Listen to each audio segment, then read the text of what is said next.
Estamos de volta aqui no Prêmio News e neste bloco trazendo entrevistas e mais informações para você. Estou com ele, Dr. Renato Sanches, seja bem-vindo novamente. Obrigado, Camila. Doutor, vamos continuar a falar daquele tema sobre o direito do consumidor. Eu achei muito interessante, né? Vamos começar assim pelos prazos, para uma explicação mais ampla para o pessoal de casa. Perfeito, Camila.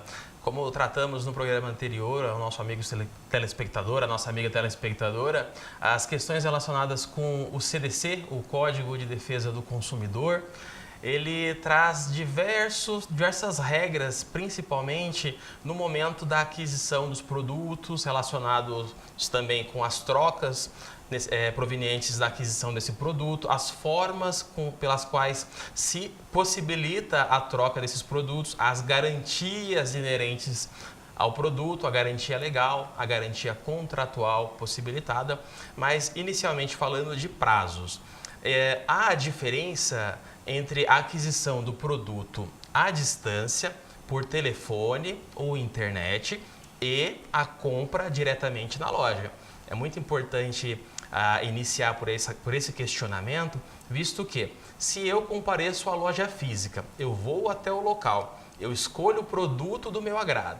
Posteriormente, eu chego na minha residência e verifico que essa camisa, esse item não é tão interessante quanto me parecia na loja.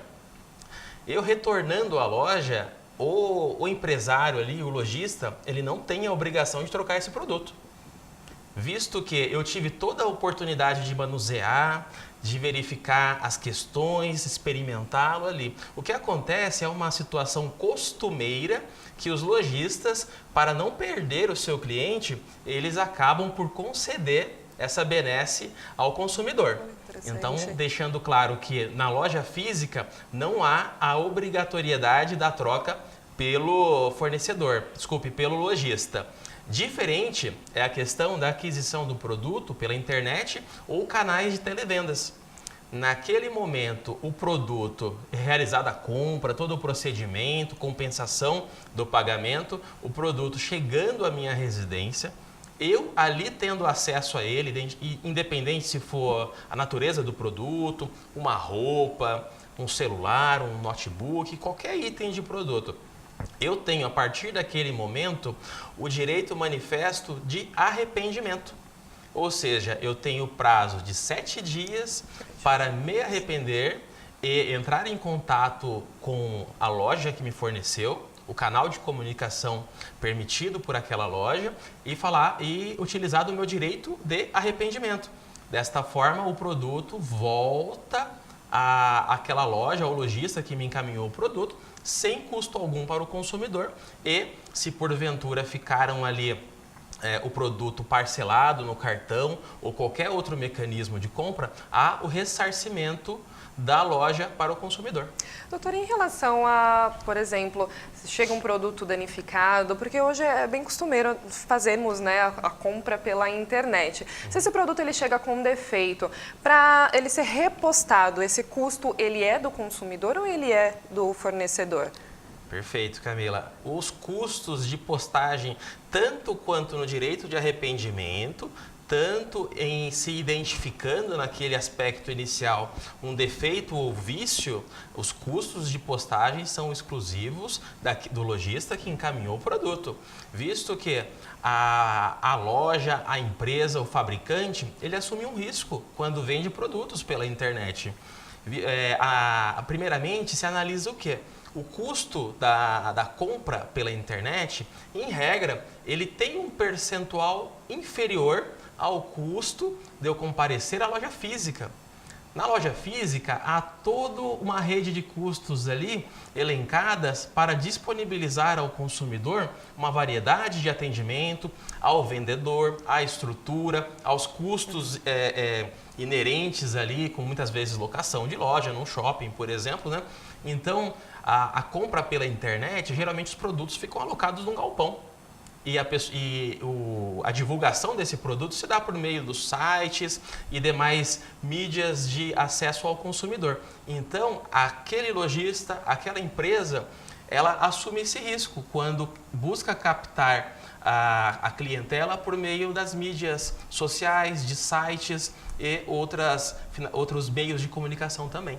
Olha que interessante, mesmo na questão do arrependimento. Então, chegou esse produto em casa, não gostei, não era aquilo que eu tinha visto pela internet, pelo site. Mesmo assim, os custos de devolução são do lojista, né? Sim, sim. Como dito anteriormente, o lojista e a empresa assumiram o risco de captar essa clientela por meio não físico, ali, não diretamente exposto. Então, ele também teve uma economia em se tratando disso, de não ter uma equipe de vendas ali num determinado local físico. Imaginando muitas vezes também existe lojas assim, grandes lojas, grandes nomes do varejo e do atacado também, que tem a sua venda eletrônica por meio de sites ou sistema de televendas e tem a sua loja física também ali. Então, em se tratando dessas duas possibilidades, aplica-se o conteúdo dito anteriormente, da compra presencial e a compra telepresencial. Muito interessante. Vamos ampliar um pouquinho a ampliação aí do código sobre os bancos, convênios. Eu acho que são situações assim tão corriqueiras, né? O brasileiro já conhece tão bem essas situações, né? Que tem que ser regulamentada. Perfeito, Camila. Em se tratando do consumidor, o consumidor, como dito no nosso programa anterior, ele é a pessoa que consome um determinado produto, um bem material ou imaterial ou serviço. Em se tratando de serviços, o que encabeça geralmente grande parte das reclamações ao PROCON e outros meios de reclamação, aqueles que fornecem serviços e produtos, estão as empresas de telefonia e internet, estão os bancos, as instituições financeiras e também os planos de saúde. E a pessoa pensa, nossa, mas eu nem sabia que eu era um consumidor de um banco, um consumidor de um plano de saúde ou um consumidor de um sistema, de uma empresa de telefonia ou internet. Lembre-se sempre do conceito, se eu estou consumindo um serviço ou produto, este serviço ou produto tem a finalidade de atender a minha necessidade. Então, eu me torno um consumidor nesse aspecto. E bom, e as taxas, né? As taxas bancárias que nos são impostas, né? As famosas vendas casadas. Perfeito, Camila. As questões relacionadas com o banco inicialmente, que é um tema muito grande, ainda há a questão do plano de saúde, a telefonia e demais empresas que prestam serviços ou disponibilizam produtos à aquisição. Os bancos em si, eles têm a sua aplicação do CDC também, por meio de uma súmula editada pelo Superior Tribunal de Justiça e demais posicionamentos do nosso judiciário, né? Analisado esse aspecto, os bancos, a princípio, eles fazem uma análise do poder econômico daquele cliente e de qual sistema ou pacote de produtos eles vão fornecer. Ocorre que isso é feito quase que imediatamente a fim de possibilitar aos bancos oferir mais renda em comparação àquele consumidor.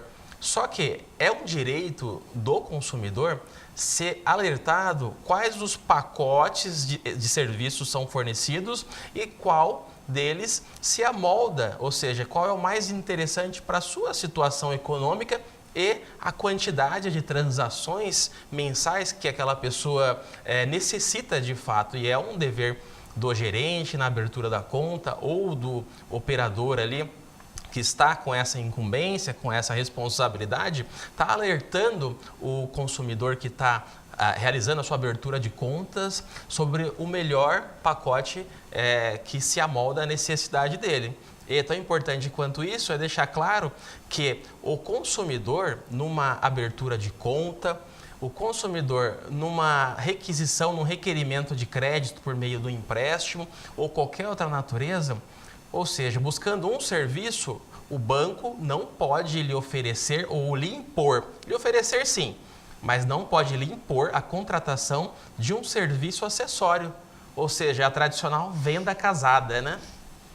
E uma curiosidade, doutor, em relação a um bichinho de estimação, o nosso cachorrinho, o nosso gatinho, ao comprá-lo, né, em um pet shop, enfim.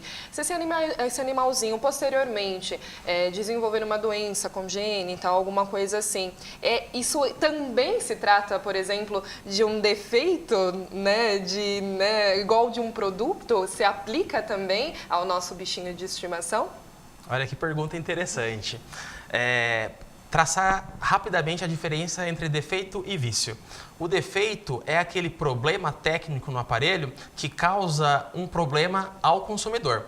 Imaginando uma TV que eu vou ligar na tomada e ela explode e causa um prejuízo direto à pessoa. O vício, ele é uma falha técnica do aparelho que não compromete a integridade do consumidor. Imaginando essa situação similar à que a Camila apresentou, um animal que eu vou adquirir, eu estou comprando de um local que tem essa ocorrência de vendas de animais, determinada raça, pedigree, médio, pequeno ou grande porte, eles têm a obrigatoriedade de informar todas as questões relacionadas com a saúde daquele animal. Eu, quando estou comprando um animal, eu não sou um veterinário ou também não sou um técnico, não sou um engenheiro para conhecer todas as questões técnicas e, no caso do animal, de saúde envolvendo o animal, não tenho como identificá-las. Então, aquele que fornece o produto, o animal, no caso, é sempre complicado colocar o animal como coisa, né? Mas como dissemos em outros programas, o animal ele é coisa e item passível de comercialização para o direito. Para né? o direito. Se identificado realmente que após a compra do animalzinho ali, do cachorrinho, no caso como exemplo dado, surgir uma doença, que essa doença, a princípio, ela já era de conhecimento daquele que está vendendo, ou mesmo se havia possibilidade da identificação dessa doença, de fato, aquele vendedor é responsabilizado. De fato, ele é responsabilizado porque ele já vende aquele produto, o cachorrinho, no caso, com a intenção de vender um item, um produto, um animal com doença.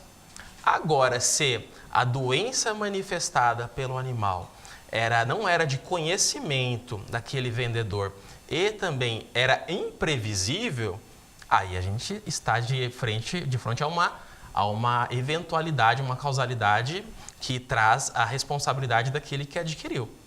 Mas, em se tratando de animais e de produtos, há uma leve diferença, enraizada até mesmo pela questão da carga emotiva constada ali. Uma coisa é eu adquirir um produto para uma finalidade específica, outra coisa é adquirir um animal, tudo. E por mais que tenha as semelhanças relacionadas com o Código de Defesa do Consumidor e a proteção desse consumidor, tem de ser analisadas outras variáveis também, porque além de não ser um produto técnico ali de fácil constatação, se trata de um cachorrinho, de um ser biológico, de um ser vivo que está passível da captação ou mesmo de ser vitimado por uma doença. A grande distinção que eu coloco nesse momento em se tratando do equipamento e do animalzinho era o conhecimento do vendedor. Se ele já tinha o conhecimento ou dessa predisposição naquele momento e não avisou a pessoa que adquiriu o animal. Muito obrigada, doutor, por todas essas explicações. Voltamos semana que vem com mais informações aí para você de casa. Muito obrigada. Um prazer. Bom, Prêmio News fica por aqui. Hoje eu agradeço muito a sua atenção e a sua audiência. Acompanhe toda a nossa programação pelas redes sociais e até amanhã.